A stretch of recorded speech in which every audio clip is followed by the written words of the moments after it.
પિતા અને પુત્ર એમની હાલની ઉંમરનો ગુણોત્તર 4:1 આપેલો છે. જો તેમની ઉંમરનો ગુણાકાર 144 હોય તો પિતાની હાલની ઉંમર શોધો. અહીંયા આપણને પિતા અને પુત્રની ઉંમરનો ગુણોત્તર આપ્યો છે, એટલે આપણે એવું લખી શકીએ કે પિતાની ઉંમર અને પુત્રની જે ઉંમર છે એ બંને વચ્ચેનો ગુણોત્તર 4:1 છે. આવું જ કીધું છે, એટલે 4/1 લખી શકીએ. પણ આપણે ગુણોત્તર કાઢી નાખવો હોય તો માત્ર એટલું જ કરીએ છીએ કે ધારો કે પિતાની ઉંમર 4x અને પુત્રની ઉંમર 1x, અથવા તો આપણે એને શું લખીએ છીએ x છે. આ વસ્તુ આપણે ધારી લીધી કે ધારો કે પિતાની ઉંમર 4x અને પુત્રની ઉંમર x છે.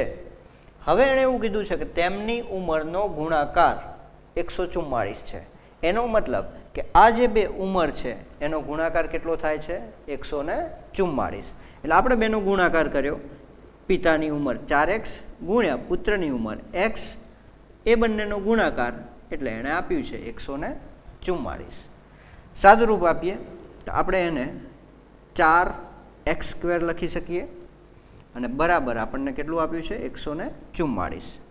હવે x² ને કરતા બનાવીએ તો 144 ભાગ્યા 4 થશે અને 144 ભાગ્યા 4 એટલે 36. અહીં તમને શું મળ્યું? x ના વર્ગની કિંમત મળી, એટલે કે x નો વર્ગ બરાબર 36 છે. તો x બરાબર શું થાય? વર્ગમૂળમાં 36 થાય.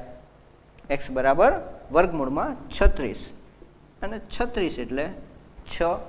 એનો મતલબ કે x બરાબર 6 કિંમત તમને મળી. અહીંયા x ની કિંમત શું મળી? 6 મળી. આપણે શું શોધવાનું છે? પિતાની હાલની ઉંમર શોધો. મેં અગાઉ પણ કહ્યું હતું કે જો x ની કિંમત મળી જાય એટલે ત્યાં અટકવાનું નહીં. આપણને જે માગ્યું છે એ શોધવા આપણે આગળ જોવાનું કે પિતાની હાલની ઉંમર શોધવાની છે. તો પિતાની હાલની ઉંમર હતી કેટલી? અહીંયા જ આપણે લખ્યું છે 4x.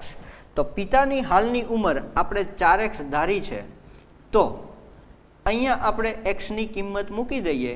x ની કિંમત કેટલી આવી? 6 આવી. તો ત્યાં આપણે 6 વડે ગુણાકાર કરીએ તો 6 × 24 વર્ષ.